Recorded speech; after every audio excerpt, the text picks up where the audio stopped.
शं वरुणः शन्नो भवत्वर्यमा शन्न इन्द्रो बृहस्पतिः शन्नो विष्णुरुक्रमः ॐ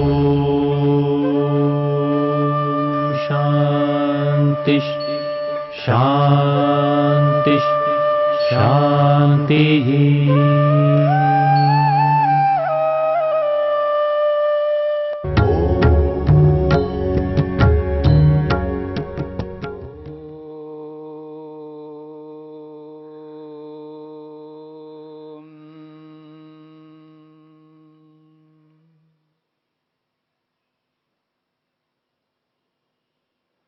जप को लेकर के हम विचार कर रहे हैं। जप कैसे करना चाहिए। संसार में बहुत से लोग ईश्वर का जप करते हैं और वो जो जप की प्रक्रिया है वह प्रक्रिया इस रूप में होती है। कोई व्यक्ति 101 बार जप करता है, गायत्री मंत्र को लेकर के, ओम शब्द को लेकर के, असतो मा सद्गमया इस वाक्य को लेकर के, अलग अलग शब्दों को, अलग अलग वाक्यों को और अलग अलग मंत्रों को लेकर के अलग अलग लोग जप करते हैं। और उस जप की प्रक्रिया में यदि वास्तव में देखा जाएगा, उनकी जो दृष्टि है, उनका जो उद्देश्य होता है, वो उद्देश्य संख्या पर होता है, गणना को पूरा करना है, 101 बार करना है। तो जब उस लक्ष्य को 101 बार रखते हैं तो उनकी पूरी दृष्टि, मन की दृष्टि संख्या पर होती है और जिसके लिए जप किया जा रहा है उसमें उनकी दृष्टि वैसी नहीं होती है। और दूसरी बात, जिन शब्दों को लेकर के, जिन वाक्यों को लेकर के या जिन मंत्रों को लेकर के जप किया जाता है, उन मंत्रों में, उन वाक्यों में, उन शब्दों में ईश्वर के लिए क्या कहा जा रहा है, ईश्वर के जिस स्वरूप को उन मंत्रों में, वाक्यों में, शब्दों में स्पष्ट किया गया है, उस अर्थ की ओर उनका बिल्कुल ध्यान नहीं होता है। बस केवल शब्द पर, वाक्य पर और मंत्र पर ध्यान होता है। और इस कारण से जब वो जप प्रारंभ करते हैं तो उनका जो उद्देश्य रहता है, एन केन प्रकारेण, जिस किसी भी रीति से मेरे को यह पूर्ति करनी है, 101 बार जप करना है। और कुछ लोग कुछ लंबे काल तक जप करने की प्रक्रिया को अपनाते हैं, 1,00,000 बार उनको जप करना है। और जब व्यक्ति को 1,00,000 बार जप करना है तो उस व्यक्ति की जो स्थिति होती है, वो जिस किसी भी प्रकार से उस गणना को पूरा करना चाहता है और उसका जो स्पीड होता है, उसका जो उसकी गति होती है, बहुत तीव्र होती है।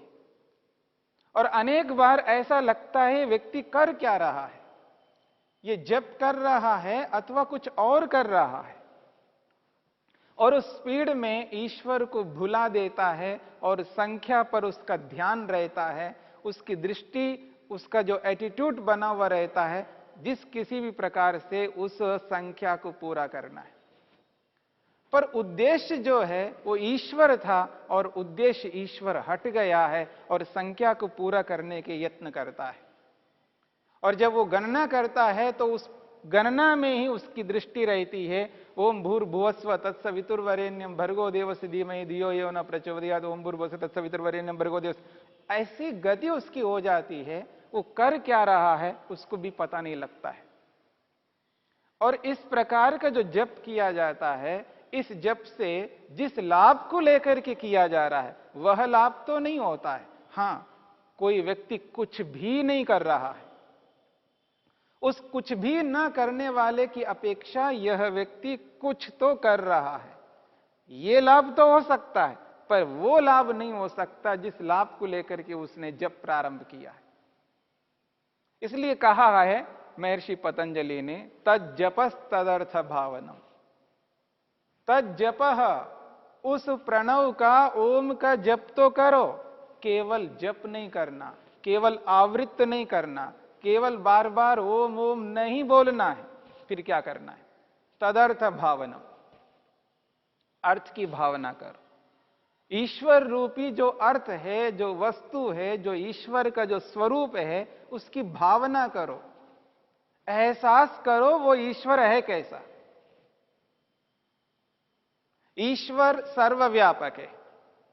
जब हम ओम का उच्चारण करते हैं, ओम के उच्चारण के साथ साथ ये एहसास करो कि परमेश्वर आप सर्वत्र व्याप्त है, कण कण में विराजमान है। ऐसा कोई स्थान नहीं है जहां आप ना हो, आप सर्वत्र परिपूर्ण हो। आप मुझे देख सुन जान रहे हो, आपकी उपस्थिति में मैं उपस्थित हूं, आपके समक्ष हूं। जब व्यक्ति ये एहसास करता है, ईश्वर की उपस्थिति को अनुभव करता है, वो ये अनुभव करता है ईश्वर मुझे देख सुन जान रहे हैं, उसी की उपस्थिति में विद्यमान हूं। ऐसी स्थिति में उसका मन ईश्वर में रहेगा, उसका मन संख्या में नहीं रहेगा। संख्या को पूरा करना मेरा उद्देश्य नहीं है। चाहे गायत्री मंत्र को लेकर के मैं एक बार भी क्यों ना बोलूं, केवल एक बार, याद रखिए एक बार ही पर्याप्त होगा, क्योंकि मेरी भावना ईश्वर में है, ईश्वर के स्वरूप में है। और ईश्वर के स्वरूप को सामने रखते हुए, उसकी भावना करते हुए मैं एक बार भी करूं ना, बहुत हो जाएगा। हां, यदि मेरे पास समय है तो मैं 2 बार कर सकता हूं, 10 बार कर सकता हूं, 1000 बार कर सकता हूं, पर मेरी दृष्टि, मेरा मन उस संख्या में नहीं रहेगा। मेरी एकाग्रता उस अर्थ में रहेगी। ये जो जप है ये लाभकारी है। तज्जपस तदर्थ भावना, अर्थ की भावना के साथ में जिस ईश्वर का मैं जप कर रहा हूं, उस ईश्वर के स्वरूप को अनुभव करता हुआ यदि मैं जप करूंगा तो लाभ होगा। जब ईश्वर को व्यापक के रूप में मैं अनुभव करता हुआ जप करूंगा तो उसका परिणाम ये निकलेगा कि मैं सर्वत्र ईश्वर को एहसास करूंगा, अनुभव करूंगा। जब सर्वत्र ईश्वर मेरे को अनुभव में आएगा, मैं जो भी क्रिया करूंगा व्यवहार काल में, जप से भिन्न स्थिति में, जिस समय मैं जप नहीं करूंगा उस स्थिति में भी मेरे को यह एहसास होगा ईश्वर सर्वत्र है, सब जगह पर है। ऐसा कोई स्थान नहीं है जहां ईश्वर नहीं है। ईश्वर व्यापक है तो मेरे को डर लगेगा, भय लगेगा। मैं बड़े व्यक्ति के सामने गलत नहीं कर सकता, जिसको मैंने बड़ा स्वीकार किया, अपने से श्रेष्ठ अनुभव किया है, अपने से उत्कृष्ट एहसास करता हूं, अपने से अधिक योग्य मानता हूं। ऐसी स्थिति में उस बड़े व्यक्ति के सामने मैं गलत नहीं कर सकता, अनुचित नहीं कर सकता, अन्याय नहीं कर सकता, अधर्म नहीं हो सकता, पाप कभी नहीं कर पाऊंगा। जब बड़े लोग मेरे को नहीं देखते हैं, श्रेष्ठ व्यक्ति मेरे को नहीं देखते हैं, जब मैं ये एहसास करता हूं मेरे को कोई देख नहीं रहा है, उस स्थिति में मैं गलत कर सकता हूं, अन्याय कर सकता हूं, अधर्म पाप कर सकता हूं। इस बात को समझने का प्रयत्न करना है। जब केवल जप के लिए नहीं हो रहा है, जप अपने लाभ के लिए हो रहा है, अपनी प्रवृत्ति को ठीक करने के लिए हो रहा है, उचित को अपनाने के लिए जप हो रहा है। जब व्यक्ति उचित को उचित के रूप में बार बार एहसास करता है, मेरी बात को ध्यान से समझने का प्रयत्न करना। जब व्यक्ति किसी उचित बात को उचित मानता हुआ उस उचित को बार बार एहसास करता है, तो जो व्यक्ति जैसा अनुभव करता है, जैसा देखता है, वैसा ही करने का प्रयत्न करता है। जब ईश्वर को बार बार ये एहसास करता है ईश्वर सब जगह है, सर्वत्र है, ऐसा कोई स्थान नहीं है, कोई स्पेस ऐसा खाली नहीं है जहां ईश्वर ना हो, वो ठसा ठस भरा हुआ है। जब वो ये एहसास करता है तो उस बड़े ईश्वर को, जिसको महान माना है, जिसको सृष्टिकर्ता माना है, जिसने अपने शरीर को उत्पन्न करने वाला हमने स्वीकार किया है, जिस शरीर में मैं विद्यमान हूं उस शरीर को देने वाले ईश्वर हैं, वास्तव में शरीर को उत्पन्न करने वाले ईश्वर है। उसी के कारण से आज मैं इस संसार में हूं, उसकी दी हुई बुद्धि से मैं आज अपने आप को बहुत उन्नत कर चुका हूं। ऐसे महान ईश्वर को यदि सामने एहसास करने लग जाए तो उसके समक्ष गलत नहीं कर सकते। उसका परिणाम ये होगा कि हम अपने जीवन में अनुचित से बचेंगे, अन्याय से बचेंगे, अधर्म से बचेंगे, पाप से बचेंगे। और जब व्यक्ति पाप नहीं करता है, अन्याय नहीं करता है, अनुचित नहीं करता है, उसके जीवन में शांति होगी, उसके जीवन में प्रसन्नता होगी, उसके जीवन में संतुष्टि होगी। क्योंकि असंतुष्टि का किसी काम को नहीं किया, असंतुष्टि को उत्पन्न करने वाला कोई काम ही नहीं किया, अशांति को उत्पन्न करने वाला कोई ऐसा कर्म नहीं किया है, कोई ऐसा पाप नहीं किया जिससे उसको अशांति हो, कोई ऐसा कर्म नहीं किया जिससे उसको भय लगे। इसलिए जीवन शांत होगा, प्रसन्न होगा, संतुष्ट होगा, भय से मुक्त होगा और अपने आप को स्वतंत्र अनुभव करेगा। क्योंकि उसको रोकने वाला कोई नहीं मिलेगा, क्योंकि रोका उसको जाता है कि जो गलत करता है, टोका उसको जाता है जो अन्याय करता, अनुचित करता है, अधर्म करता है, पाप करता है, उसी को रोका जाता है। और मैं तो कोई पाप नहीं करता, अन्याय नहीं करता, अनुचित नहीं करता, अनावश्यक किसी को दुख नहीं देता, कष्ट नहीं देता, क्योंकि मेरे साथ ईश्वर है, मेरे साथ ईश्वर है। सर्वव्यापक प्रभु मेरे को देख रहे हैं, सुन रहे हैं, जान रहे हैं। उसी की बनाई हुई यह सृष्टि है, वही मेरा पालन कर रहे हैं, मेरी रक्षा कर रहे हैं। उसकी बुद्धि के आधार पर ही आज मैं इस स्थिति में हूं, और अधिक बुद्धि को प्राप्त करके और उच्च स्थिति को प्राप्त कर सकता हूं। उसी ईश्वर के कारण से ही आज मैं इस स्थिति में हूं। ईश्वर की व्यापकता को, ईश्वर की सर्वज्ञता को, ईश्वर की सुरक्षा को, उसकी दया को, उसकी करुणा को, ईश्वर के किसी न किसी एक गुण को लेकर के जब व्यक्ति जप करता है और उस जप के माध्यम से ईश्वर के जो भी गुण, कर्म, स्वभाव है उसके सामने एहसास होने लगते हैं, तब उसको यथार्थता का बोध होता है। जिस कारण से सृष्टि बनी है, उस सृष्टि का जो प्रयोजन है, उद्देश्य है, उसको सामने दिखाई देने लगता है। जिस कारण से मैं इस शरीर में आया हूं, इस शरीर का उद्देश्य क्या है, वो भी उसको स्पष्ट होने लगता है। तो तज्जपस तदर्थ भावन, ईश्वर का जो जप है वो अर्थ सहित किया जाता है, केवल शब्दोच्चारण नहीं किया जाता है। केवल तोता रंट रतंट, ये जो शब्द है, तोता के समान रटते रहना, ये उचित नहीं है। ऐसे हम लाखों बार यदि रटने लग जाएं तो भी उसका कोई विशेष लाभ नहीं होगा। बस इतना ही लाभ होगा कि हमने शब्दों का उच्चारण किया, पर उन शब्दों के साथ में जो ईश्वर है, क्योंकि शब्द जो है किसी वाच्य को बताने के लिए होता है, शब्द किसी ना किसी अर्थ को बताने वाला होता है।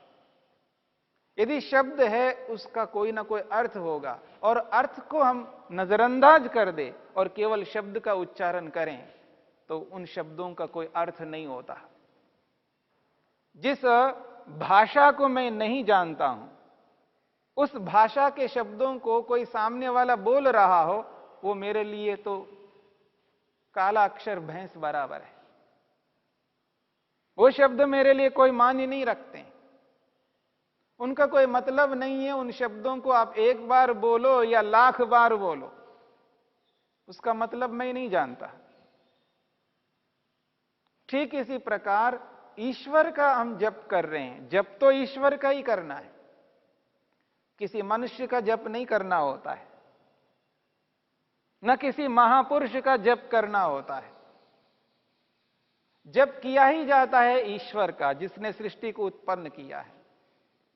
जब किया ही इसलिए जाता है उस ईश्वर का दर्शन हमें करना है, उसका साक्षात्कार करना है।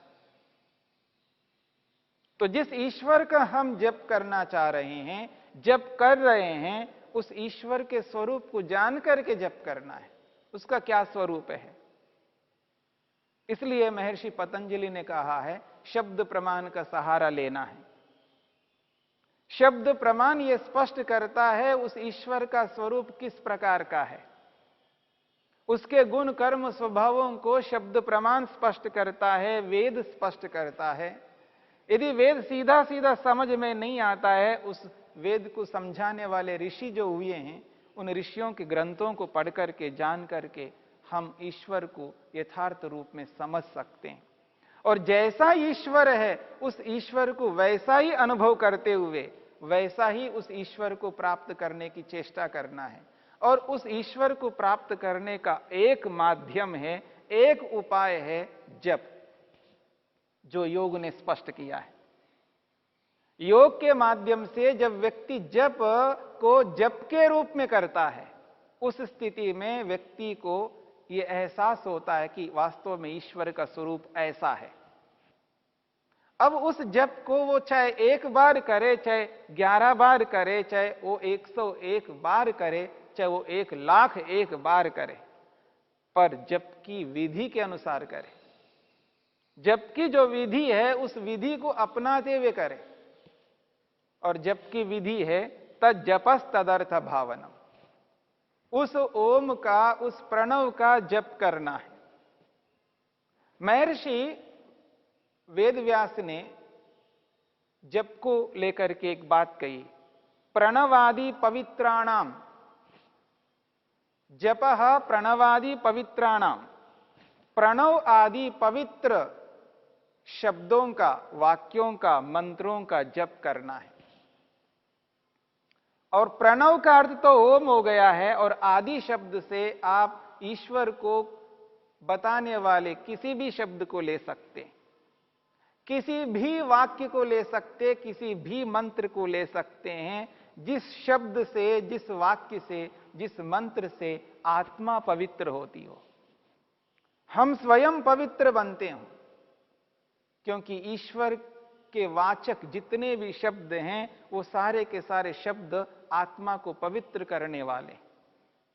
चाहे वो न्यायकारी शब्द को लो, चाहे वो आनंद स्वरूप शब्द को लो, चाहे वो रक्षक शब्द को लो, चाहे वो किसी भी शब्द को लो।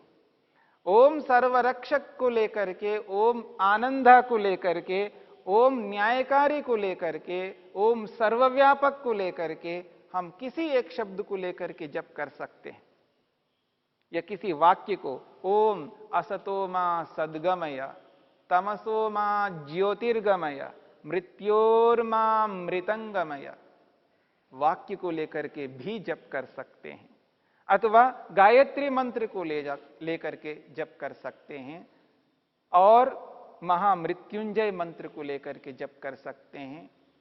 किसी भी मंत्र को लेकर के जो ईश्वर के स्वरूप को स्पष्ट करने वाला मंत्र है, वाक्य है, शब्द है, उसको लेकर के हम जप कर सकते हैं।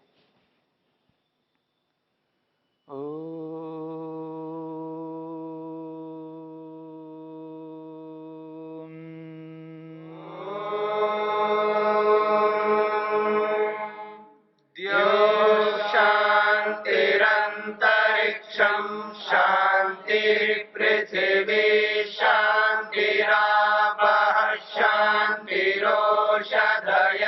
शान्तिः वनस्पतयः शान्तिर्विश्वे देवा शान्तिर्ब्रह्म शान्ति सर्वं शान्ति शान्तिरेव शान्ति क्षमा शान्तिरेधि।